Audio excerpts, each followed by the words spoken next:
Great to have you with us here in the studios on this Wednesday edition of the Oakland County Megacast. I'm Ronnie Dahl here in the studio alongside the one, the only Mr. Tyler Kieft. We're excited to have you with us here today as we switch up the show just a little bit for our post-election special. And as a reminder, you can catch us here in the studios Monday through Friday, 10 a.m. to noon, Civic Center TV, Birmingham Area Municipal Access. Catch us on Channel 15, Comcast Channel 99 on AT&T, 89.3 Lakes FM, and 88.1 FM, The Biff. You voted. Your voice is being heard. However, at this point in time, in many of the races, exactly whose voice was the loudest is yet to be determined as the votes are continuing to be tallied, not only here in the state of Michigan, but also across the nation. And as we've been telling you here for several weeks, they have been saying that the road to the White House runs directly through the state of Michigan, and that is so evident today as we continue to wait the official results of who exactly is going to win the presidency of the United States. Of course, there's a lot to get to in this next 2 hours here of the Oakland County Megacast, and we will be focusing on Oakland County and all of the races here in Oakland County. How late did you stay up last night, Tyler? I got a couple hours of sleep. I'm living on coffee today. I stayed up late. I stayed up ungodly late hours in order to report some of the more important and pressing local races that were close to being able to be reported or fully able to be reported. And of course, we'll go through today's headlines. We'll talk about some of these results as we go on, and some of those we will report at this time. But and also staying up and keeping attention to the U.S. Senator race between Gary Peters and John James, which is incredibly close and contested and probably will not be determined until later on today. Similarly with the, of course, the U.S. presidential race, which gets more interesting by the minute as these final 6 swing states bring in their results that will ultimately determine the presidency. Yeah, we are hoping to have Gary Peters on the show today. However, he has not confirmed at this point in time. My guess, if he had outwardly won, we'd be hearing from Gary Peters. However, as you just mentioned, that is a very, very close race. And one thing I will say, that if you have been following all of these races, even the local ones, there are so many close races. We're talking, in some cases, just a few votes separating some of the winners from the losers. And just to switch the show up a little bit today, I know that we typically start off with the headlines, and we did put the headlines up on civiccentertv.com if you want to go ahead and check them out. The big thing coming out of today is that it was a very big campaign yesterday, a record-breaking election, even as the absentee ballots are still being counted. However, one thing we did not see any trouble at any of the polls. And despite all of the headlines leading into the election, there's a lot of fears about gun-toting poll watchers, long lines, misinformation. Add to that the pandemic. However, Tuesday's election was remarkably calm, but very busy as clerks statewide reported few issues at polling places amid what is likely to be a record-breaking turnout. As of late last night, 3.3 million absentee ballots had been returned statewide. That's more than doubling what was from the August primary, and it's an anticipated 2 to 2.5 million people voted in person. That would make it a record-breaking if we surpass the $5 million votes that were cast in the 2008 presidential election. And of course, the full results, though, Tyler, are not expected to be known until it possibly here in the state of Michigan. Secretary of State Benson is saying that they hope to have Michigan's results later tonight for the entire state of Michigan. Obviously, Detroit, Sterling Heights, Flint, Michigan, as well as Grand Rapids, Kent County. Those votes are still being tallied as we speak right now. Yeah, and that's impacting a lot of our races across the state as well. Of course, the presidential race, and then additionally, right now we are still in a position where the U.S. Senator race is too close to call as well here in both in Oakland County and across the state of Michigan. So we have a lot to get to, a lot of guests lined up for you today on the Oakland County Megacast, and we want to try to get things started here with the show with Steve Kaplan. Sorry, I was trying to delay just a little bit to give you time to get back to your desk. He is the West Bloomfield Township Supervisor. Thank you for being with us here this morning. I'm sure you had a late night last night. I'm sorry, that's my fault. Let me unmute you. Steve Kaplan with us on the Oakland County Megacast, West Bloomfield Township Supervisor. Thank you for being with us. I'm sure you were up late last night. Well, thanks, Ronnie, and hello, Tyler and Larry. It was very exciting last night as the votes were coming in, and not all the results are known, as you know, especially in the presidential election and in the senatorial election. Can you compare this election to some of the previous ones that you've been through? Well, as a candidate or just as a person who's interested in politics, the polls, it shows that presidential polls have not been accurate now for 2 consecutive elections, and it might be that the public will not trust any of the polls because President Trump ran far ahead in many states than what the pollsters were projecting. From a candidate standpoint, what has it been like for you? You've been involved in politics for a long time.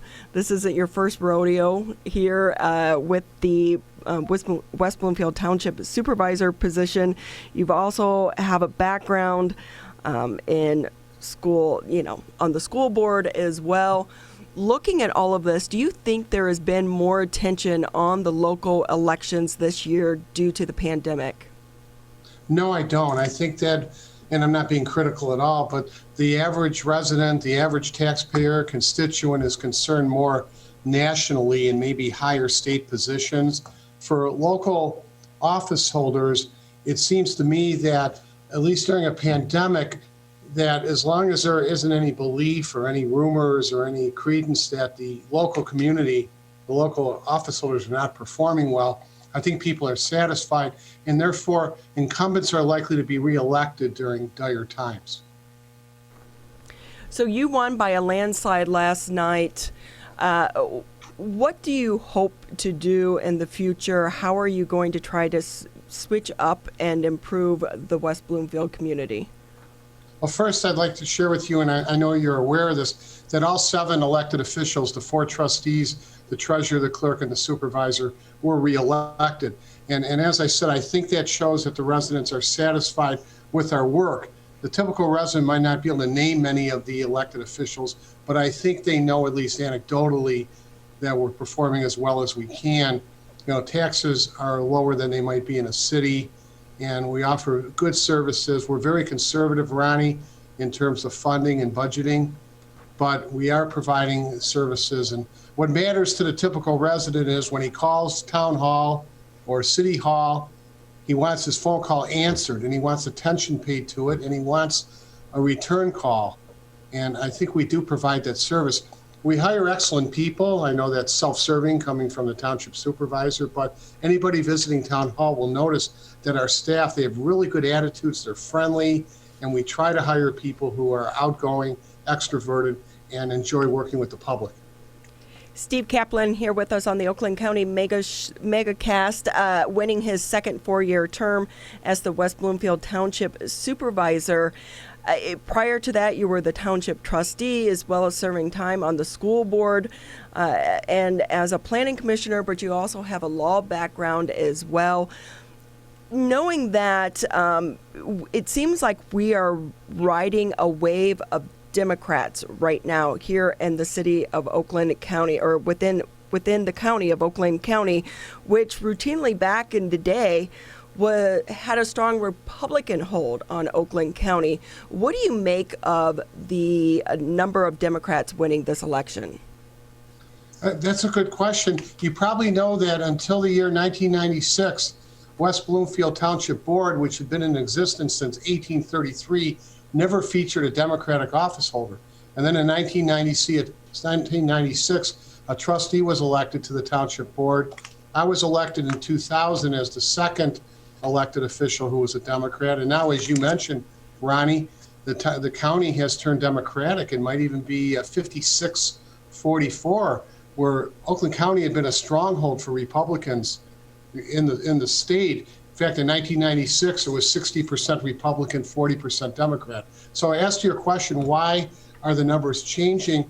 Well, in many ways, you have Democrats who lived in other areas who have moved to West Bloomfield and who carry their politics or political affiliations with them. So part of it's caused by a change in residents, where maybe the older residents who tended to be Republican may not live here any longer.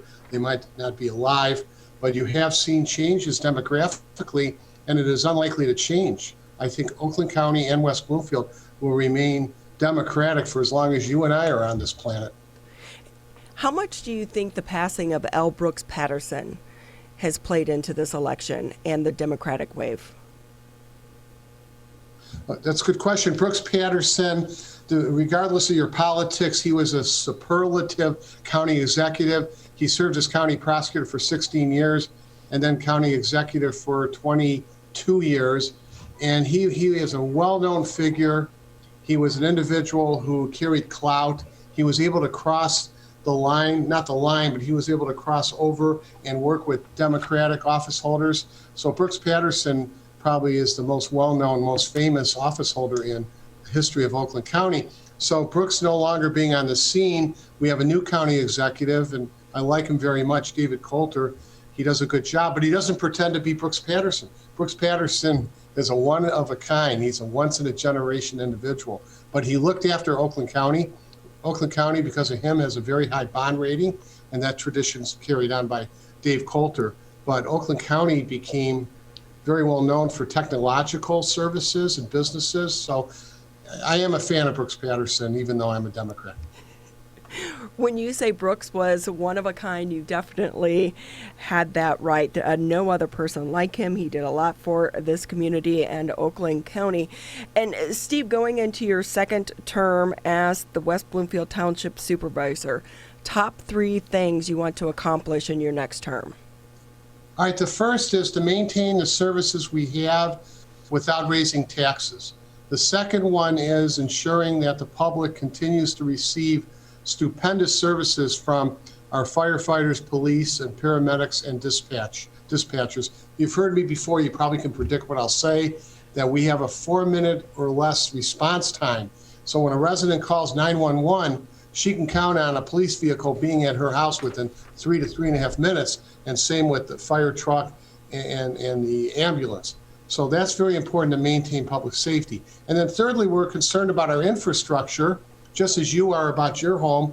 So we have safety paths that need to be enhanced. We have a 71 miles worth of safety paths in our 32 square miles.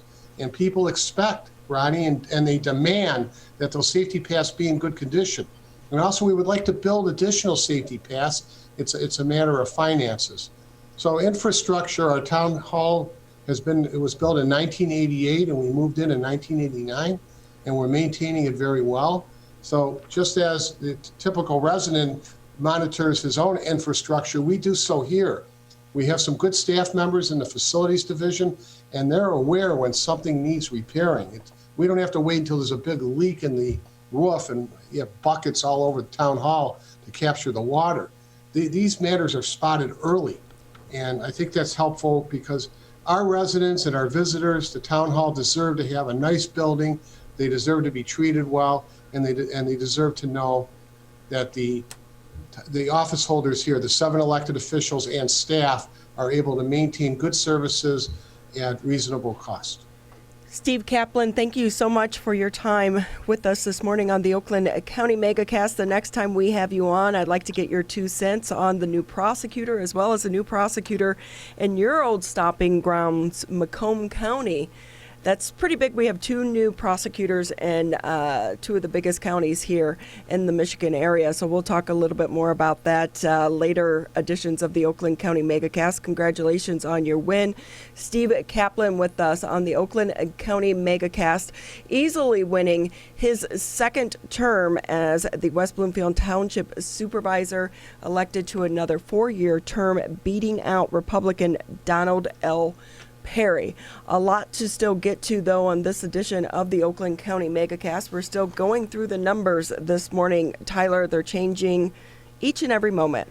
Yes, they are. We have a lot of the local races that have been called. A lot of them were called actually last night. We can go through a little bit of them here as we're awaiting our next guest. In the city of Keego Harbor, two of the city council positions were up for grabs in this election, and with 3 people running for office, and with 790 votes, Mayor Robert Kalman has been re-elected to Keego Harbor City Council. He will serve once again on the City Council, and congratulations to Mayor Kalman. Additionally, in Keego Harbor with 644 votes, Ashley Atisha has also been elected to Keego Harbor City Council. They reported pretty closely after the polls had closed. Just a couple hours later, they were 100% in. In the city of Sylvan Lake, in the prettiest little city in the state of Michigan, we also have their city council results. In that city, there were 6 people running for 2 positions, and we were able to report last night that Jim Cowper has won a position on Sylvan Lake's city council, receiving 510 votes for election, and with 550 votes, Sally Siegel is the 2nd person elected to Sylvan Lake's City Council. In addition, Proposal 1 in Sylvan Lake related to their infrastructure millage also passed with flying colors, receiving 892 of 1,208 votes. One of the other big winners of the night is Dave Coulter. For Oakland County Executive, we're grateful that you were able to take a little bit of time out of your busy morning. I'm sure you were up late last night as well to be with us here on the Oakland County Megacast. Congratulations on winning the seat, not only the official seat, but also the term ending 12/31/2020. So a little bit of an odd situation that you were in, Coulter. Yeah, it was a little strange that I was on the ballot twice. It was just kind of a quirk in the way the appointment worked out. But I'm thrilled to have earned re-election in this position. I'm so grateful to the voters who have given their stamp of approval to the work that we've done, and I'm eager to get started for the next 4 years. So you took over the position when L. Brooks Patterson passed away. You had big shoes to fill and a big personality as well, but I feel like you've stepped into the role as Oakland County Executive as your own individual. What has this time been like for you? Yeah, Brooks was bigger than life, and as you said, his shoes were very large. So what I said from the very beginning to everybody, including myself, is I'm not going to try to fill those. There's only one Brooks Patterson. All I can do is be the best Dave Coulter that I can be, and work hard and do what I need to do. And so I'm just trying to, sort of forge my own identity. And I think the voters responded to that this year, and I'm so grateful. Democrat Dave Coulter with us here on the Oakland County Megacast. He won the Oakland County seat not only to finish out the term that ends at the end of this year, but also for the next term as well, beating out Republican Mike Kowal. When it comes to the Democrats and the Republican scene in the county of Oakland County, previously we've seen where Republicans have won because there was an upswing for Republicans across the country. Now we're going back the other way. How much do you feel about what is happening across the nation had a direct impact on how people voted here in Oakland County? Well, there's no question that in a presidential election, what happens at the federal level tends to overshadow. This was about Biden and Trump. That was and maybe to an extent Peters and John James. But those things dominate the conversation, and I get that. But also, we also know politics is local. And so people are keenly aware of what's happening in their communities. You had Steve Kaplan on, and his community sent him back because they know what the supervisor does and how well he's doing it. I know my friend Marcia Gershenson is going to be on here later as well, and her voters returned her. So even though there's no question that we run a race this year in the shadow of the national election, local issues matter and good local candidates matter, and they make a difference in races like this. And do you think that people were paying attention more closely this year due to the pandemic to their hyper local offices more so than what they have done so in the past? Because I feel like so many things that really happened during the coronavirus crisis was coming out of our local elected leaders' offices. Do you think people were paying more attention and that could have swayed how they voted this time around? I do. I could sense that the people of Oakland County wanted us to take our response to COVID very seriously, as did I. And I think they responded to the way we did that. But also, to your point, I was a county commissioner for 8 years, and mostly the question I would get is, that's great, what does a county commissioner do? But now people understand the local county public health department is a county function. Our jails, with criminal justice such a huge issue, our jails are a county function. And so I think there's a greater appreciation for the role that county government plays. And COVID, I think, certainly had a role in helping elevate that profile. The Democrats had a strong showing throughout Oakland County. However, they did still vote to reelect a Republican for the sheriff's department. Really no surprise to me that Bouchard was able to win reelection. But knowing that when you have such strong Democratic support behind you, how does that help shape what you want to do during this next term?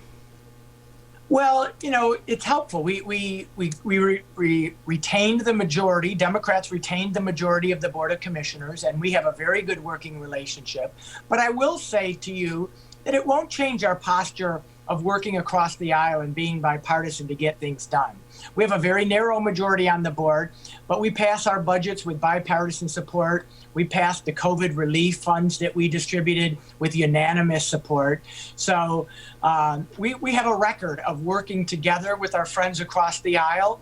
And I think, we may be the majority, but we'll continue to work in that sort of collaborative bipartisan way. And I don't think that'll change. And by the way, I'm not very surprised about Mike Bouchard. He's been a very popular and effective sheriff for a long time. I work very well with him, and it didn't surprise me that the voters of Oakland County still feel positively about our sheriff. Dave Coulter here with us on the Oakland County Megacast. I have to wonder what some of these days have been like for you. Not only did you walk in to filling L. Brooks Patterson's spot, on top of that, there was a lot of contentious debate back in the beginning when that whole process was taking place. You get through that, and then a pandemic hits. How have you survived? Number one, I mean... You can't make it up, can you? And I could certainly not have foreseen something like COVID and the rest of it. I remember when the appointment process was happening, and as you referenced, it was kind of political and messy. And some friends of mine said, Dave, are you sure you want to step into that? And what I said is, look, when you're in public service like I am, you live for the opportunity to step in and make a difference, and you never know what's going to come. And so it's a life experience that I would like to have, and it sure has been that and more. It really has. Couldn't have predicted it, but I in an odd way, and I know this might sound odd because we're talking about COVID, but I've really enjoyed it. I consider myself sort of a problem solver. So when an issue arises, public servants step up and try to figure out the best way to move forward. And I think that's what the best public servants do. And in that regard, I've enjoyed being in the role. Just a couple more minutes with you here on the Oakland County Megacast. And again, we do appreciate your time because we know so many of you had an extremely late night. 3 big things that you learned over the past year. Wow. Respect. I don't want to say I learned this, but it reinforced to me, respect the voters, respect the residents. You know, the voters are my boss. They're the ones that decide if I stay here or not. They're the ones that spoke yesterday. Sometimes they'll surprise you. Sometimes they'll disappoint you. But in general, they get it right, and their sense about these things, I think, is pretty accurate. So, you know, respect the residents and the voters. Keep your eye on the finances. You know, we can. You know, I'm a progressive, and I have a lot of things that I want to do, but we're going to do it within the budget parameters that we have. So we're going to keep a good eye on our budget, and then, you know, I'll just say this, because before I was county executive, I was the mayor of Ferndale, which is about 20,000 people. So one thing I've certainly seen over the past year is this is a very large county. It's actually larger population-wise than 9 states in the country. So in some ways, it's like being a governor of Montana or something. So there's just a diversity of people and ideas and neighborhoods. And it's my job to get to know all of them better so that I can represent the folks better, that you know, do a better job representing people. Yeah, I mean, that's one of the things that's such a challenge when you are an elected leader, is that, especially in a county that's size of Oakland County, but also in a state that is so critical to the outcome of the presidential election. Any last thoughts that you want to share with us about this historic election? And just the voter turnout has been incredible. So just a couple quick thoughts. Number one, the voter turnout was incredible, and I went to a bunch of precincts yesterday all over Oakland County, and you know what? They were well organized. People were polite. People were doing their American civic duty in a very good way. There was no intimidation or things that some people thought might have happened. And I'm really proud of the people of this county for the way we got through this election together. I think we did a wonderful job, and we've done ourselves proud. And then the second thing I would just say very quickly is, be patient. It's going to take longer because so many people, a record amount of people, voted early, and those ballots just take longer to count. So if the results of your local race aren't known yet, there's nothing going on. It's other than it takes longer to count, and we'll just be patient, and we'll await the outcome of all the races soon enough. It's going to be an interesting next 24 hours. And like you said, though, I think the great thing that came out of this, number one, is we've had so many more people get out and exercise their right to have their voices heard. But also, there was the story that came out of Warren where it seemed like it was going to be contentious at one polling place with Trump supporters and Biden supporters. But at the end, they all came together and they sang, "God bless America." So we can be one. We don't have to make this a violent situation. Yeah, and I'm not being naive. There's deep divisions in this country that we have to work to heal. I think that's very true. But I was also at many polls yesterday that nobody broke out in song, but there were Trump and Biden supporters, very passionate, next side by side. And it was, you know, we were one people, and I didn't see any difficulties or, you know, any harsh words being spoken. And I think if we can remember that is who we are and what we can be, ultimately I'm optimistic for our country. Last question for you. Top priority list for you going into the next term?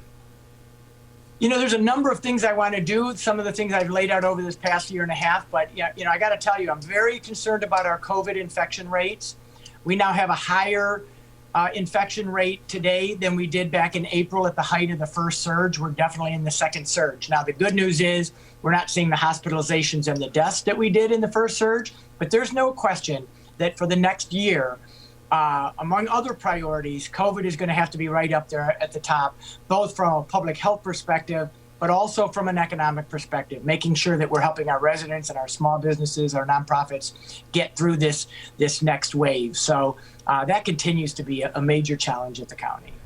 Well, we appreciate all the work that you and all of those around you and your leadership team have been doing to try to get us through this crisis to date.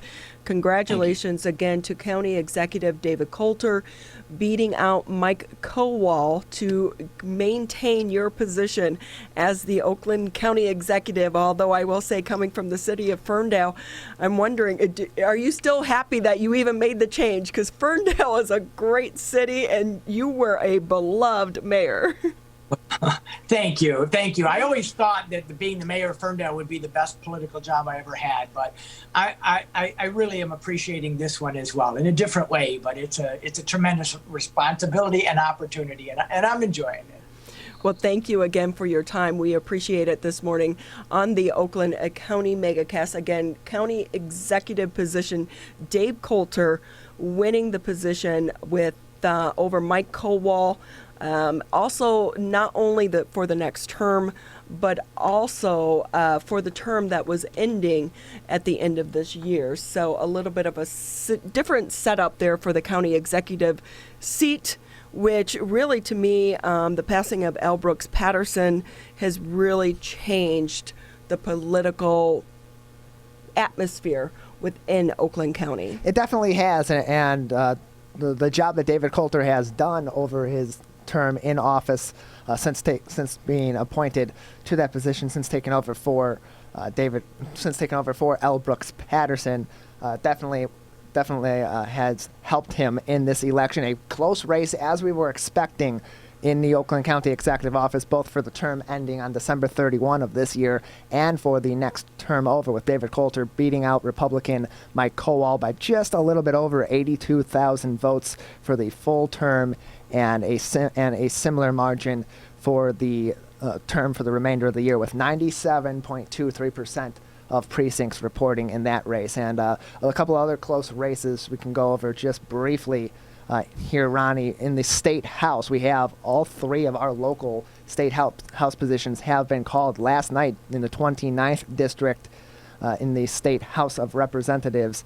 We were able to report last night on our social media as we covered this election that Brenda Carter has been reelected to the 29th district in the state of Michigan. Represents parts of Pontiac, Auburn Hills, Keego Harbor, Sylvan Lake, and Orchard Lake. She defeated S. David Sullivan, her Republican challenger, with 27,000 votes to his 10,000.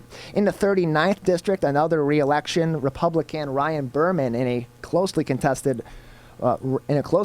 race by just a little bit over 3,000 votes, defeated Democrat Julia Pulver to be reelected to the 39th district.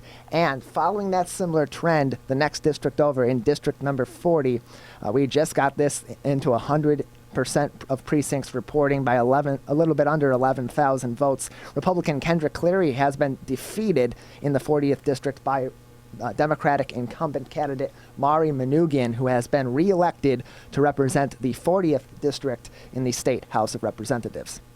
I will say so many of these races have been extremely close. Yes. And so if you want to get the full results and check them out for yourself, if you go to civiccentertv.com, just click on the home page, and there you'll find a link to the site so that you can check the results for yourself.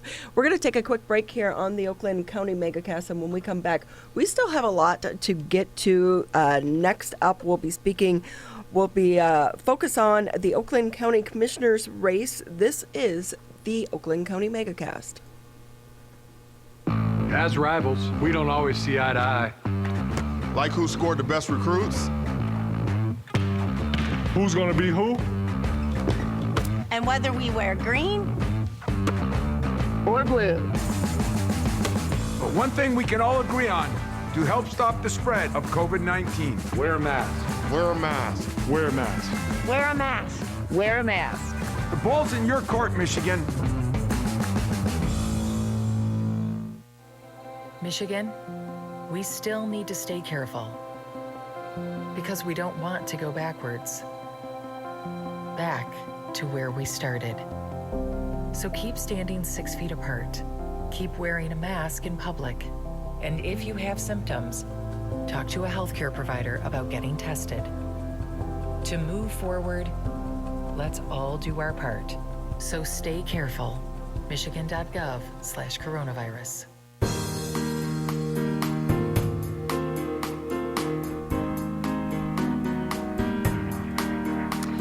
Welcome back to the Oakland County Megacast and our post-election special. So much to get to, so many close races to still be watching. One of the big ones for the state of Michigan, obviously, is going to be between Gary Peters and John James. That has been extremely close as well, as Democrats and Republicans continue to battle things out. Of course, this has been one of the most divisive elections that I can definitely recall, I would say, within our generation. And the fight to the finish is not done.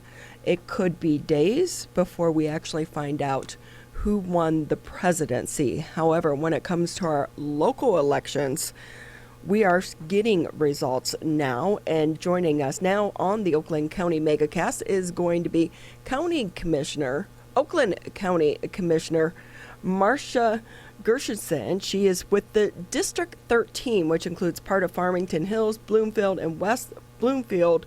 You were first elected in 2004.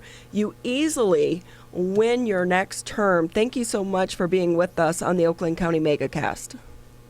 Well, thank you, Ronnie. It's so great to be here. I've interviewed before with Tyler and Larry, but I don't think we have interviewed before. No, I've been here just kind of sitting on the sidelines for a little while until we learn things here at the Oakland County Megacast. And Commissioner, you do have a lot of experience. Do you think that's a benefit for you going into the next 4 years of your term? Oh, absolutely. Well, unfortunately, my next term is 2 years. 2 years. And my apologies. My apologies. That's okay. I wish it was 4. It's a real fault with the system. You know, we follow the election cycle of the House of Representatives, and all this was determined over 300 years ago, and it really could use an update, because running every 2 years, you work for a year and you run for a year, and it's costly. It's a disservice to the voters. So I would definitely be somebody who would support a longer term, but I have loved my term. And when you talk about experience, I just want to step back a second, because I listened to your interviews, and I wanted to comment on my friend Steve Kaplan, who's done an amazing job in West Bloomfield. You know, I've represented probably 8 or 9 different local communities, cities, villages, or townships, and there's usually a cycle. Sometimes the board functions well, sometimes it doesn't function as well. And the energy and positive attitude that Steve Kaplan has brought to West Bloomfield is just contagious. I'm really proud of him, and I think that he's doing a great job. And then to kind of segue onto my friend, our new county exec, Dave Coulter, I was actually board chair when we made the decision and the appointment to appoint Dave as our county exec. And one of the reasons that we did is exactly what you've now seen, and what the voters now appreciate is his incredible clear-headedness and straightforward thinking. He's not a partisan person, and he has such great experience, and he has really led the community. And in many ways, he's led the state in our fight against COVID. And I certainly do share with him our concern about how the numbers are rising. But I can tell you, it's been a great joy to work with Dave and his administration, moving our county forward, which is a goal for all of us. You easily beat your opponent, Republican Max Rothbart. Knowing that, what do you want to say about the whole political process in general? What would you like to see changed? Well, I, for one, think that the county commission and position.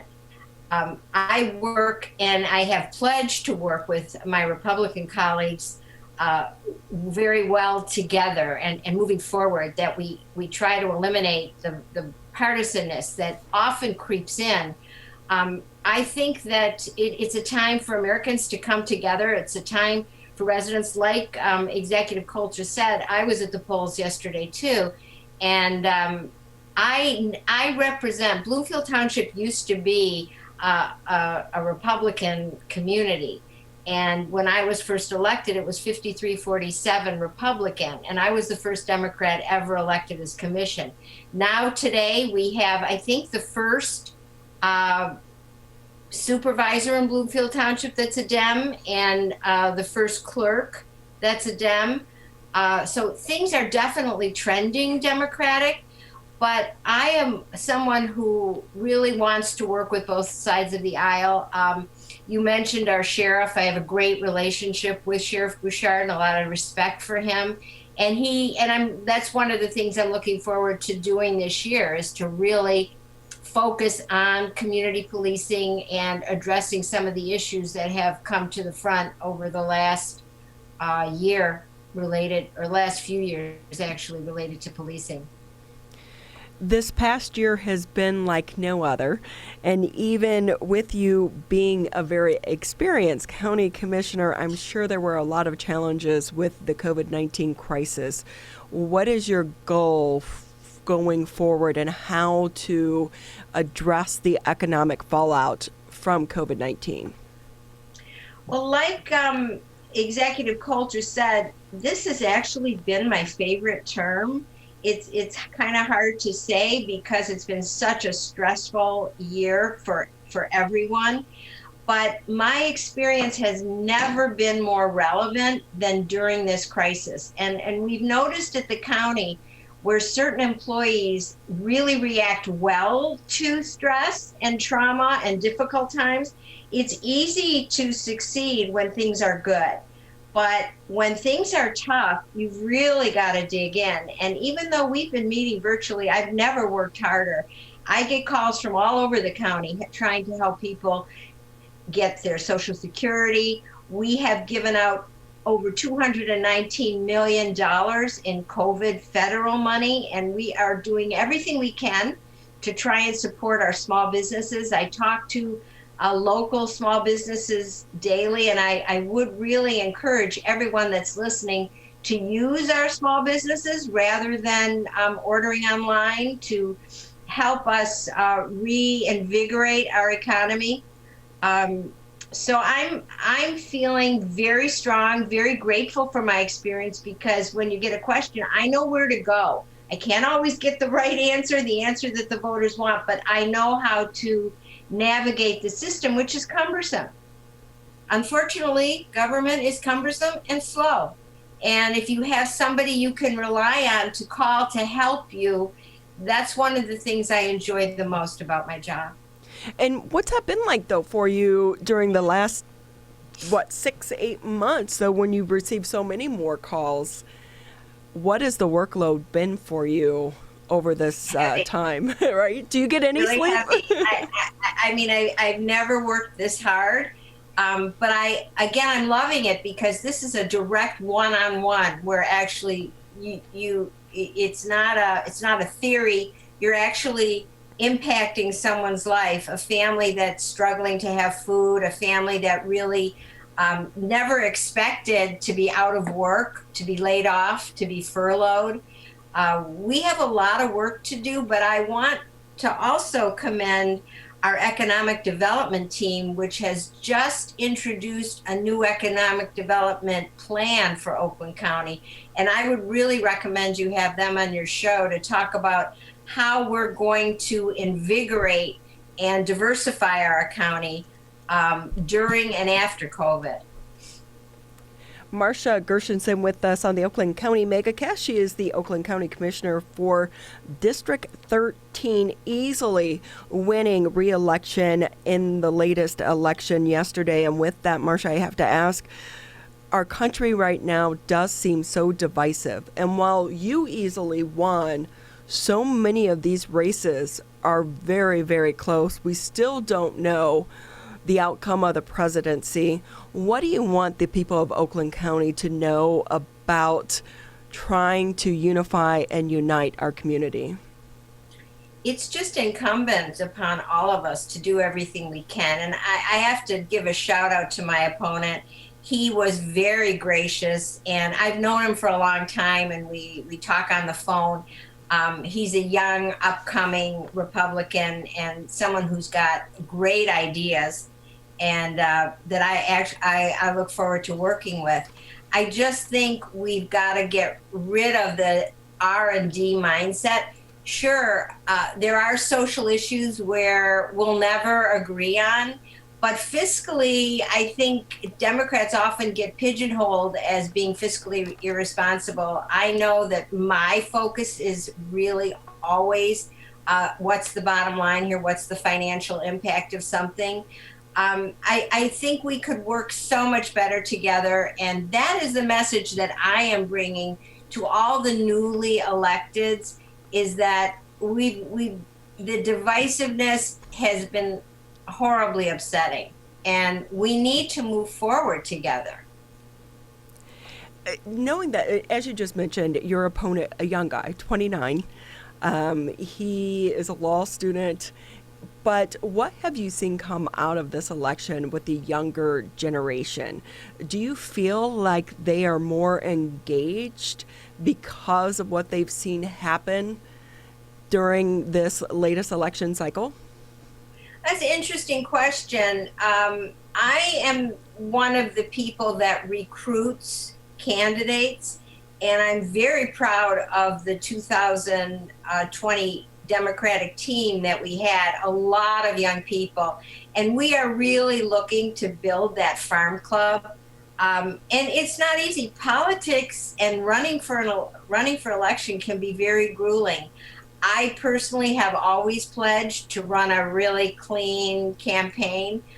Sometimes it doesn't always work that way, and who doesn't have issues that they don't want to come to the public knowledge? So I think that we've just got to continue respecting and listening to one another and trying to do what's best for the county. That is not a partisan thing. That is moving the county forward, keeping the taxes low, keeping them where they are, and keeping our services as high as people have come to expect. Marcia, we so appreciate your time. We know you've had a late night, but also thank you for trying to inspire the younger generation as well, because they are going to be the leaders of our county, our school boards, and our elected offices going forward. And we need people with your experience to kind of show them the ropes. So thank you so much for that, and congratulations on your reelection.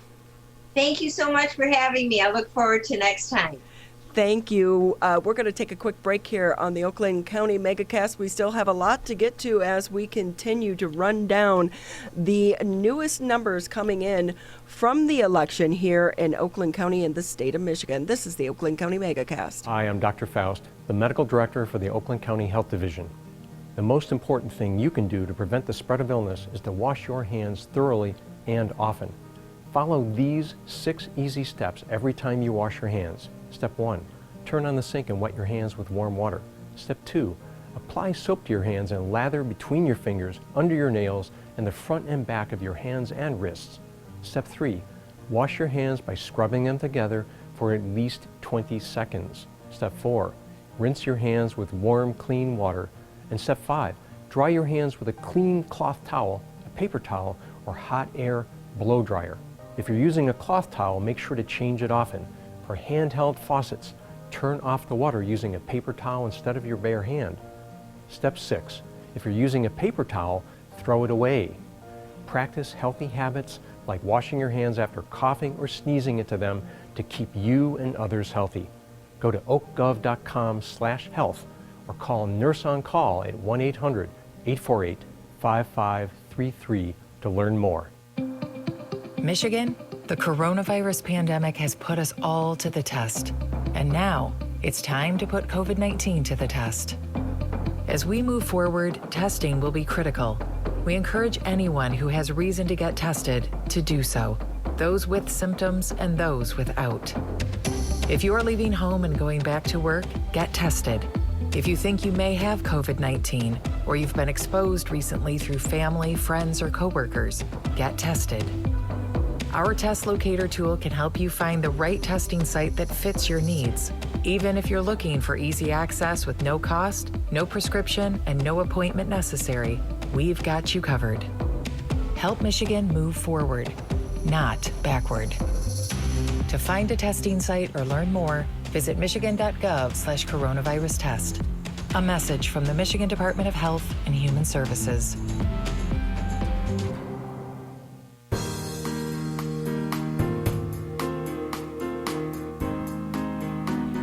Great to have you with us here on the Oakland County Megacast Wednesday edition. Post-election, we all survived. One of the best things about today, I think, that will unite all of us, the political ads are hopefully over, so we can get back to trying to live life. You are listening to the Oakland County Megacast here on Civic Center TV, Birmingham Area Municipal Access, Channel 15 Comcast, Channel 99 on AT&T, 89.3 Lakes FM, 88.1 FM The Biff. It was a record turnout at the polls yesterday. That is the great thing that is coming out of this very divisive and very contentious election, and the numbers are still coming in. However, here in Oakland County, things are looking pretty good. You have some of the latest results there, Tyler? Yeah, we do have the latest results in from some of these races in Oakland County. We'll go and report them right now. Oakland County now at about 98% reporting from their positions as of 10:42, just about 10 minutes ago. Was the last update. Of course, we mentioned earlier on David Coulter had taken the race for Oakland County Executive, both the short term and the full term, and other positions. We can now report that in the prosecuting attorney position, with 98% of precincts reporting at this time, with about 100,000 vote lead, Karen McDonald has been elected as the next prosecuting attorney in Oakland County. Karen McDonald taking that race, defeating her challenger, Republican Lynn Getz, in that race. Additionally, the Oakland County Sheriff's race really close right now, just within about 70,000 votes. We'll wait on that just a little bit. There's about 2% left in that. But then another race that is currently far enough apart, with 98% reporting to call, about just a little over an 80,000 vote lead at this time, with 98% of precincts reporting. The Oakland County Clerk and Registrar of Deeds position, it looks like incumbent Lisa Brown will be reelected as the Oakland County Clerk and Registrar of Deeds. Lisa Brown, a Democrat, running against Republican Tina Barton for that position. In addition, in the city of Orchard Lake Village, city council positions, 2 positions up for grabs, and 2 people running for that position. Duane Sonneville and Joseph S. Mosher have been elected to that position. In Oakland County, of course, we reported that Marcia Gershenson had won District 13 for the Board of Commissioners. In District 5, a very closely contested race, came down to just a little bit over 600 votes for incumbent Democrat Kirsten Nelson to win that race over former state representative Clint Kesto, her Republican challenger. Kristen Nelson reelected in District 5 to the Oakland County Board of Commissioners. And in West Bloomfield Township, 100% of precincts reporting. They were at about 56%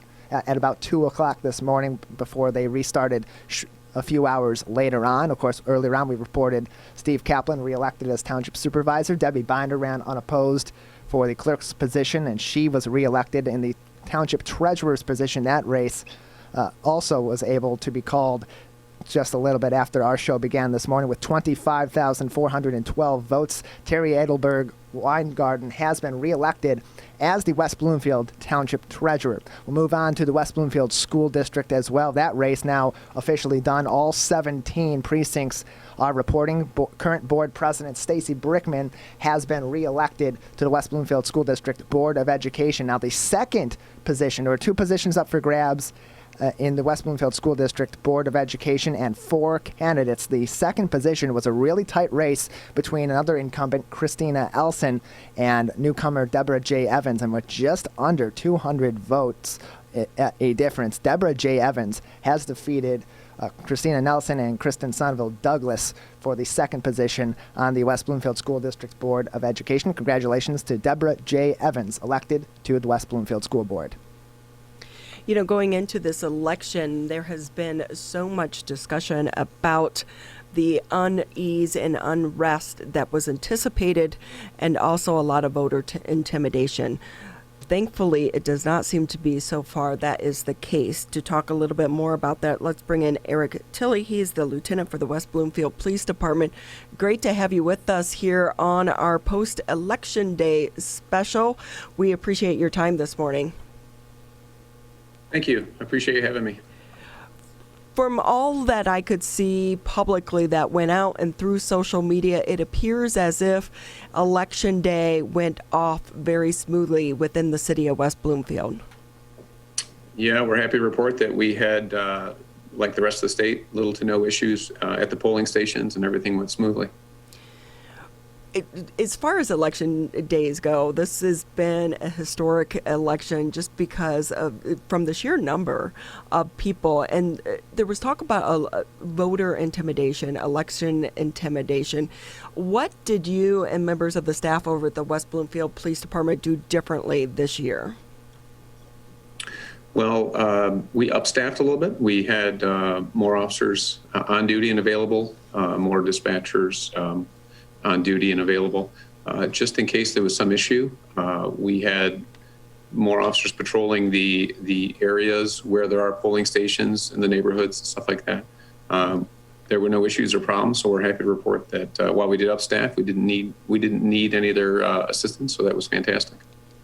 That is good to know, but obviously this election is not over yet. We are still waiting for the outcome for the presidency. Many communities, I believe Dearborn, as well as parts of Detroit and businesses, prepared for some type of unrest by boarding up some of the businesses. Have you heard or seen any businesses within our area doing so? No, I haven't heard anything like that occurring in West Bloomfield.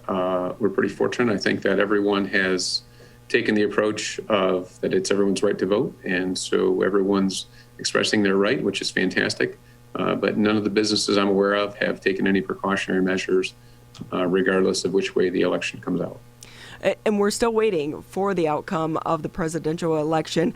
Are there any concerns about possible protest here in our area and what that could mean? So we've heard nothing about any protests in the area. I don't know about other jurisdictions. I think we're going to be just fine out here in West Bloomfield. Everyone seems to be, understanding that this is a right and a freedom that we enjoy here as Americans. And I don't think that there's any rumors or rumblings that there'll be any protests in West Bloomfield. And I know from a law enforcement standpoint, you can't really talk about your investigative procedures and how you go about gathering information. But knowing that, what do you look for to try to prepare yourself for any unrest that could potentially happen and to be able to get prepared? Because one thing that we saw in the city of Cleveland during their big riots, police were not prepared. They did not anticipate. They thought it was going to be a peaceful protest. It quickly got out of hand. And when you lose that control, devastation can happen. How do you try to balance those two worlds of being prepared but not overstaffing when you don't need to? That's a great question. One of the ways that we look to seek information is by monitoring various social media platforms. That seems to be a very common way for protesters to garner support and gain interest, is to spread the word, if you will, that there's going to be a protest at this location or that location. So we monitor that. We also share information with our other law enforcement partners in Oakland County to see if they've heard anything. And thus far, we've heard nothing regarding that out here in West Bloomfield, so that's good. To answer your second part of the question about how do we staff that, if we do become aware that there's going to be an issue, obviously law enforcement's a 24/7 operation. Most of our folks understand that they are on call all the time and can be called in a moment's notice. And as a police officer, you get used to that. So if we did have some sort of inkling that there was going to be an issue, we could upstaff with some simple phone calls, and we could just have them standing by. We don't necessarily need to increase our officer presence, but we can have them available if we need them. Eric Tilley with us here on the Oakland County Megacast. He is a lieutenant with the West Bloomfield Police Department. One thing I have been seeing on my social media is some of the people talking about possibly going around, stealing candidate signs, more presidential, and then burning them. Do you want to talk a little bit about what are the rules and regulations when it comes to the political signs? Do they have to be down by a certain date, or once the election is over, can people take them and burn them if they want to, even though they weren't theirs? Well, I don't believe you can take anything that's not yours. So pretty sure that's the law regarding stealing. But if you do own it, you can do what you want with it. We've had very few problems with people stealing signs that did not belong to them or that were on private property. We've had a couple. It's not necessarily an issue. Another issue we kind of run into is people placing signs on other people's property, which can also be removed. But it's not really a huge issue out here in West Bloomfield. I think that people really are really trying to find the right way to say this, are really understanding and respecting other people's rights out here in West Bloomfield, which is a fantastic reason why this community is so great. We do come from a very diverse community, and so let's hope that peacefulness does continue into the next few days as well. Lieutenant, thank you so much for being with us. Anything that I didn't ask, maybe that you want the public to know? Well, I was a little surprised you didn't ask me about my beard here. I know it's a little gray. Just wanted to share with... It's November, right? No Shave November? Yeah, so we take that to the next level a little bit, and the Police Foundation kind of organizes a charity fundraiser. Every officer makes a donation to be able to grow out their beard for the month of November. And I'm proud to announce that we raised over $2,500, and that's going to be donated to 5 different charities in the area. That's awesome. Here, I just thought you were going for the movie star look. No, thank you, but no. Hey, if people still want to donate, how can they do so? If you go onto the Facebook website, I believe there's a button at the top of each log. The one that's open to the public is the Pink Fund, which obviously supports breast cancer patients and treatments, and you can go donate there. And as far as the beard one, I think we just kept it in-house. It's mostly donated by the officers, but I'm sure if you contacted the West Bloomfield Police Foundation through the Facebook page, I'm sure they'd be happy to accept any donations. And I'm wondering how much the wives are donating for you guys to actually be able to shave them. We never thought about that. We did try to have a little contest last year to see who had the best beard, but the same guy wins every year, so we might not do that. No, I think you need to take up my angle. I'm sure a lot of wives will be donating to that to be able to get to shave off those beards a little bit early. I get you to get rid of them. I understand. Exactly, yeah, that's a fair point. Exactly. Well, you rock it. Maybe you could organize that for us. I'll be your PR person. I will say you rock the look very well, but it's not so becoming on all officers and all men. Well, thank you so much. Well, we want to say thank you for your time this morning, and also thank you to your entire team over there and all of the officers, as well as the support staff as well, for the work that you do each and every day to help keep our communities safe. It seems to be that we are turning a bit of a tide on the rhetoric about defunding the police. That terminology seemed to not go over so well. A lot of people understanding we need police officers, and we definitely need the support from all the good work that you and all of the other officers over there at the West Bloomfield Police Department are doing to keep us safe. So thank you so much, and we wish you the best of luck going forward as well. Well, thank you very much. I appreciate your time, and I appreciate the continued support of the community. We really enjoy that. This has been the Oakland County Megacast. Any new updates that you want to share with anyone there? So much, Eric. Tyler? Well, we are getting pretty close in a couple of these races. It's down to the wire, and Oakland County is reporting about 98.42% of precincts. As of right now, it does look like Sheriff Michael Bouchard has a very healthy lead and will be re-elected to his position as county sheriff. Of course, Mike Bouchard registered as a Republican in this election with about just under a 26,000 vote lead over the Democratic challenger Vincent Gregory for that position with 98.42% of precincts reporting. That does not look like that is a lead that can be surmounted by the challenger Vincent Gregory. So Michael Bouchard re-elected. In addition, the similar situation in the race for the Water Resources Commissioner as well, in that tight race between two guys named Jim Nash and Jim Stevens, running for that position as the Water Resources Commissioner with 98.42% of precincts reporting a just under 100,000 vote lead for the incumbent Jim Nash. And Jim Nash has been re-elected to the Water Resources Commissioner position. We'll have more updates in just a little bit. They're really close to finishing up some of these other races that are really close, like 6th Circuit Court is a very close race at this moment in time. In addition, the race for Oakland County Treasurer is also very close. On the federal level, we do have one race we can announce. We actually announced it last night in the 14th District. U.S. Representative Brenda Lawrence was re-elected to the United States Congress, defeating S. David Sullivan in both Oakland County by about 17,000 votes and across the state. The Associated Press reported that late last night. That's our current updates. We'll have more later on as the show goes on throughout the afternoon. And with that, just a reminder, you're listening to 89.3 WBLD Orchard Lake, 88.1 WBFH Bloomfield Hills. And as you just mentioned, Jim Nash winning the re-election to the Water Resources Commissioner position with just over 400,000 votes. And with that, let's go ahead and bring in Jim so that he can tell us a little bit.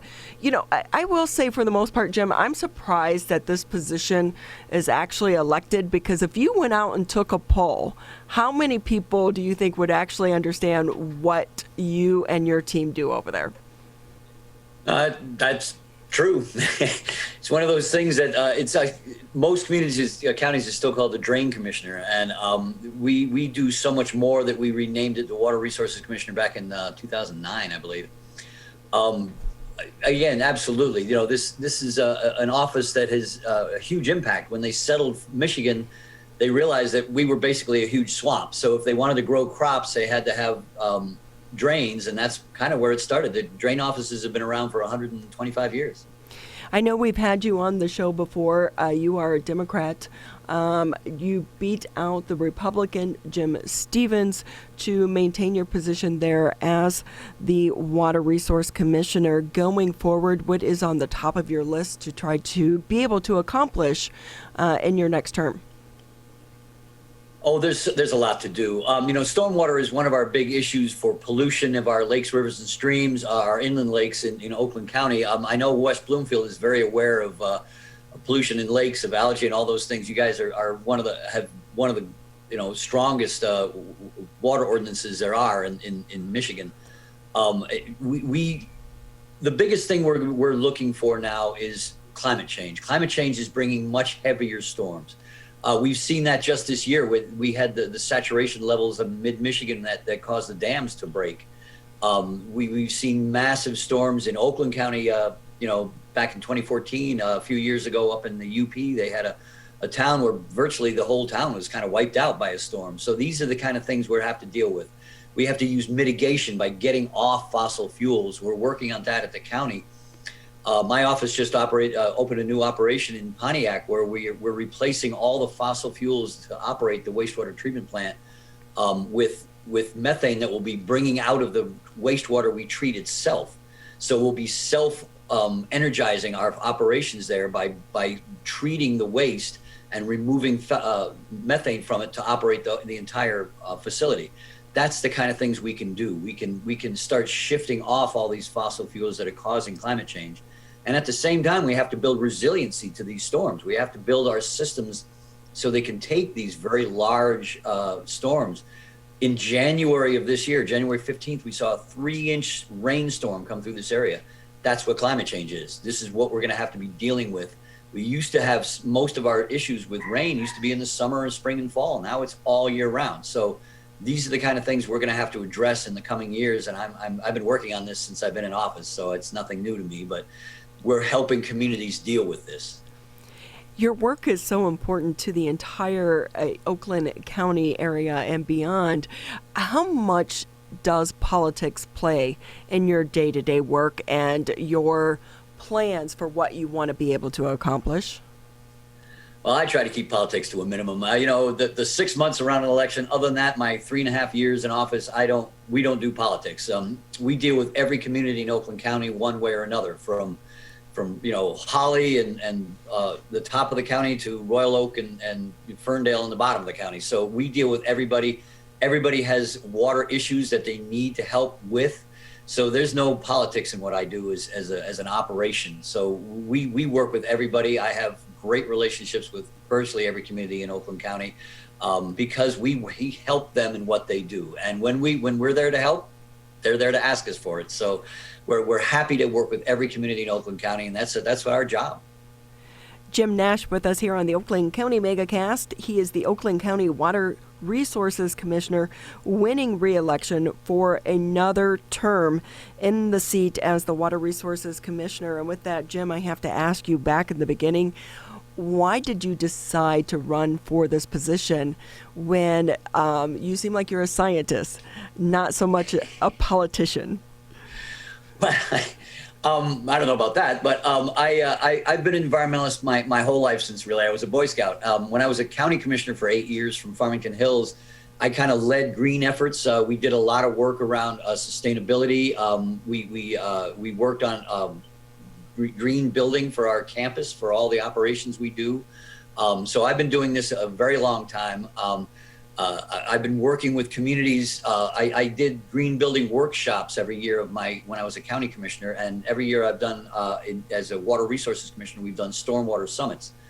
We do these stormwater summits at Lawrence Tech, just up the road from Farmington Hills here, and we have people from all over the county talk about all the issues around stormwater, especially around green building, to green infrastructure, to help deal with that, with all the costs of gray infrastructure.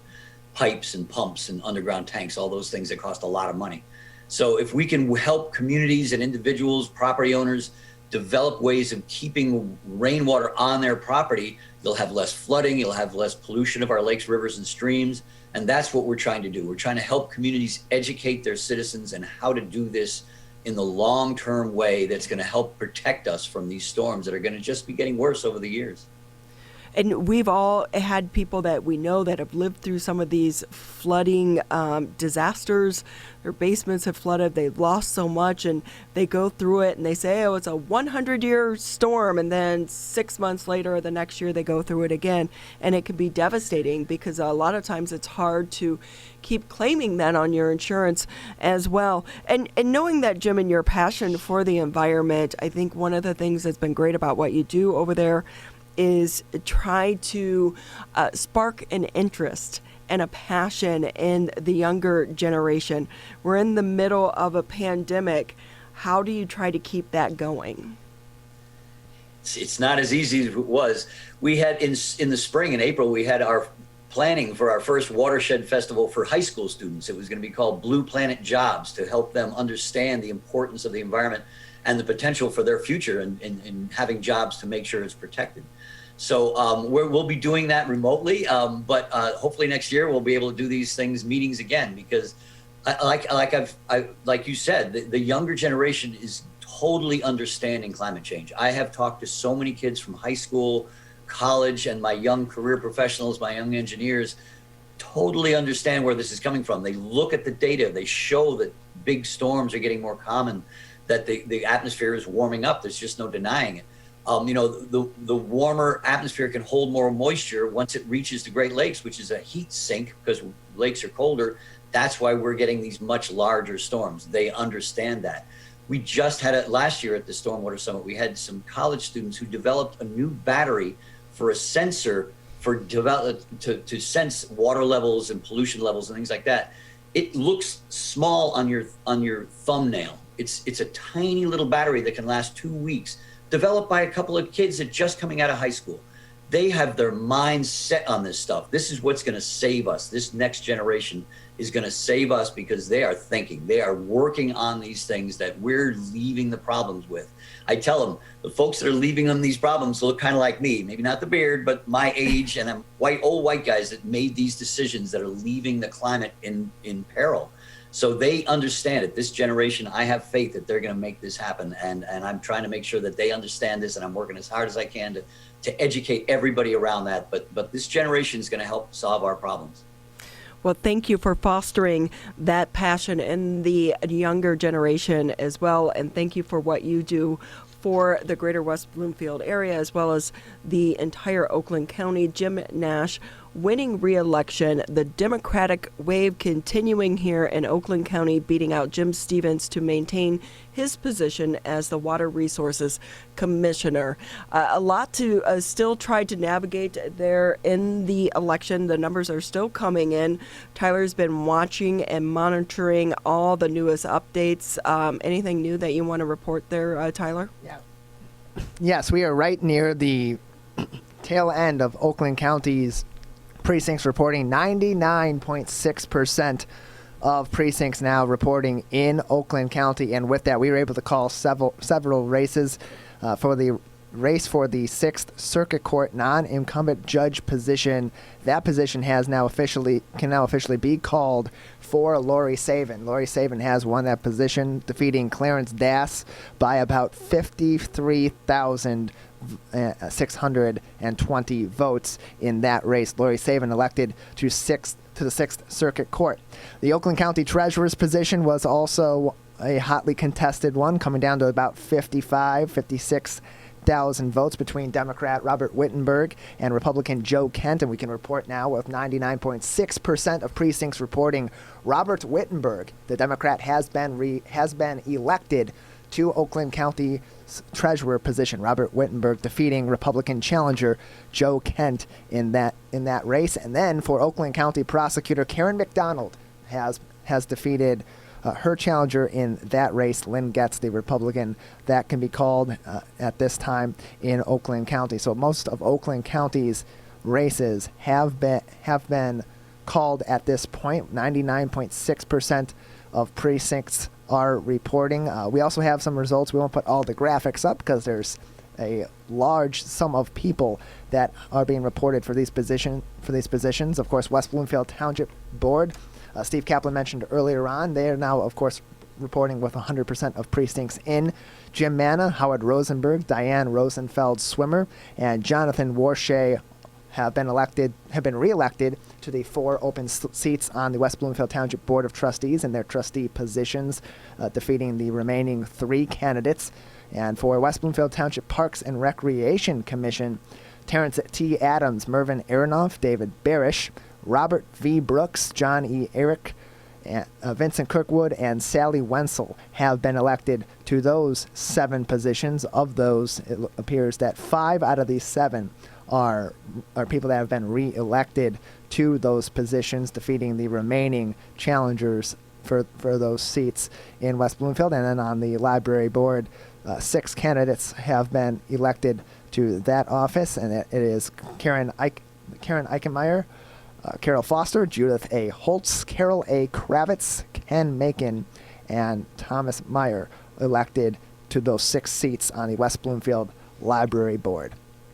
And obviously, just if you want to check a specific race that you're interested in, if you go to civiccentertv.com, you'll find a link there for the latest election results so that you can check your individual races as well. Our next guest on the show, Debbie Binder, the West Bloomfield Township Clerk, now has been reelected into her 2nd term, although you ran unopposed, so not a lot of stress when it came to the actual election. However, or to your campaign rather, although I'm sure there was a lot of stress when it came to getting this election off the ground. Did you get any sleep last night? Because you look great. Oh, probably 30, 45 minutes. I didn't get home till 6:30 this morning. That was a long night. You look like you just woke up. You know, I mean, if I had not had any sleep like that, I'd have bags all the way down. We won't ask how much coffee you drank, though. But tell us, congratulations on your second term as the West Bloomfield Township Clerk. During your first term, you went through a pandemic and also a historic voter turnout. Tell us about the election. What did you see yesterday at the polls?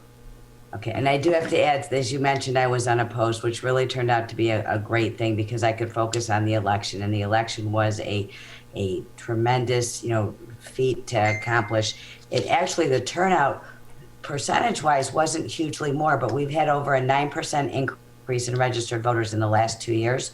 So that led to a significant increase in numbers. It actually was about a 76% turnout for the election. We're normally about that in a presidential year.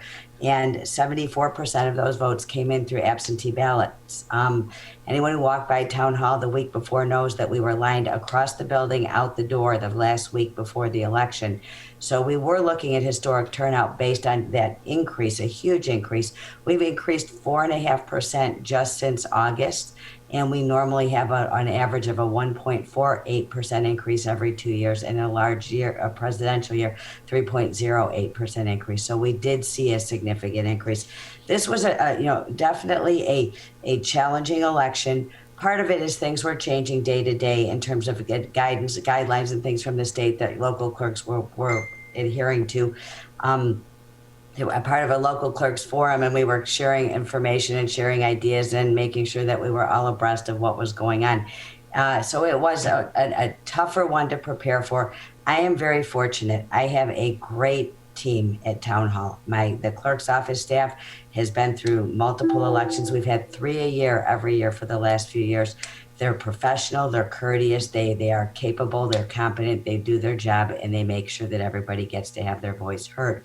I'm able to depend on them to get work done, make sure that we have a successful election, and I have the support of my board and the community. I also have the support of a wonderful group of election inspectors, which, in August I was begging to find election inspectors, and we were scrambling.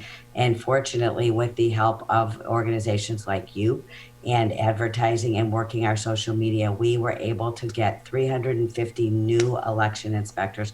We actually had a reserve bench that we haven't had in a few years. So the efforts paid off, and it allowed us to run a successful election, having my staff and having a group of election inspectors to get the job done.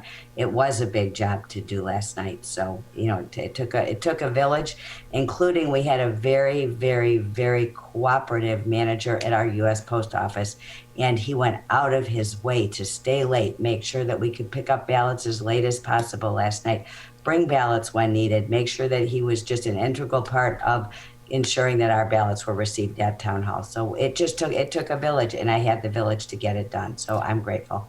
And with that, Debbie, there was so much talk prior to this election about the post office purposely delaying some of these ballots getting to your office. Was that not the case at all? Do you believe that you got all of the ones that were postmarked in a timely manner? I'm going to give you a number that will make you very confident that we got all of those ballots back. But we were proactive. We met with our postmaster. We met with our post office manager. We put a lot of effort into securing those relationships to make sure. And, I think that we did see an improvement from August. August, we definitely had delays, and we weren't concerned. It was taking 10 to 13 days for local mail to get to us. I think that they heard the concerns, and they did respond, and there was a lot of involvement, and we did see an improvement for this election. And to make you convinced that we did see all of our ballots come in, of the ballots we issued, we had a 97.54 return rate of those absentee ballots. So they got back to us. We were excited to see that. It also made it easier for us on election day, because in August we received 20% of our absentee ballots, which was 3,400 ballots on election day.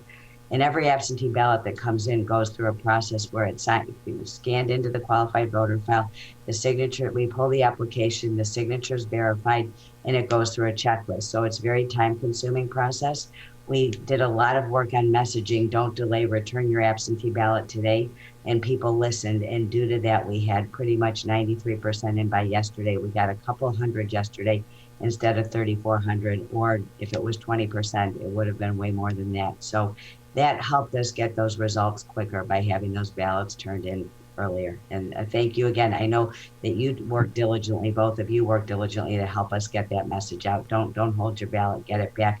It accomplished making sure you didn't have a delay with the mail.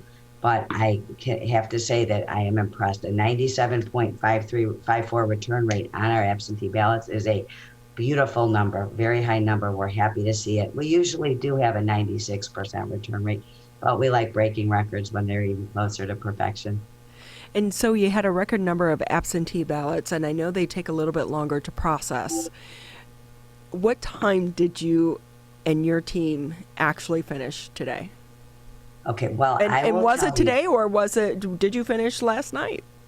We finished with our board last night, but there's a lot of preparing. You have to prepare all your packets to go to the probate court, to go to the county. And so there's a lot of follow-up work afterwards. So we've just sent most of our board home around 12:30, 1 o'clock. We had most of the rest of them out of there by 2. We were there till 6 doing all the follow-up, and we had to break down the equipment so that they could clean the building today. It looked like a circus came through town hall when we were done with the AV counting board.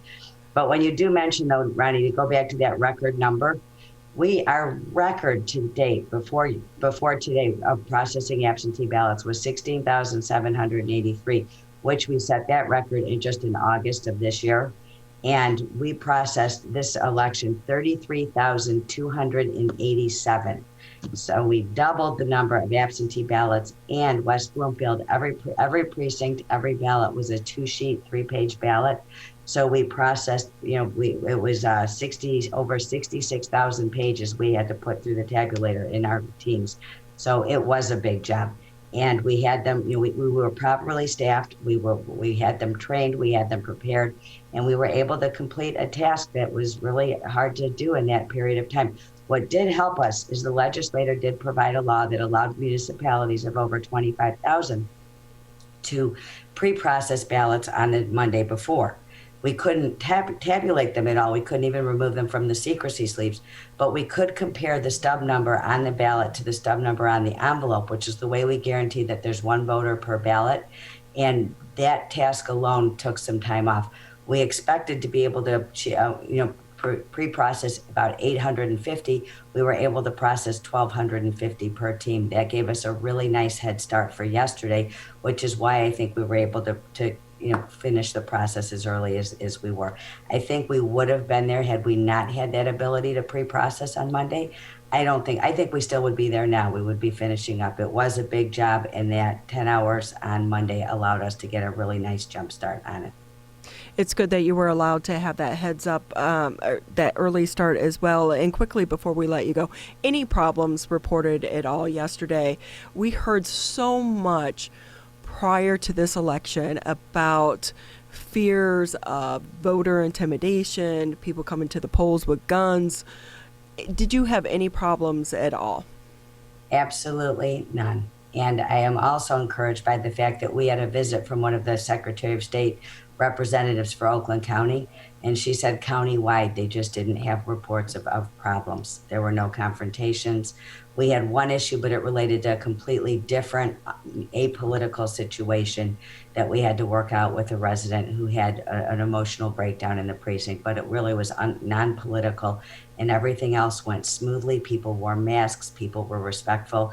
I didn't have one call or complaint about the way people were behaving, and I know that the person from the Secretary of State's office, our local representative, said that she saw that countywide and heard that countywide. It was really for all of the hype and expectation, I have to say it was much better than we anticipated, just because I think people got all their words out and they came to the polls to get the job done. They wanted to cast their vote. They wanted to have their voice heard. The one thing we did hear at the window was a lot of people who distrust the process.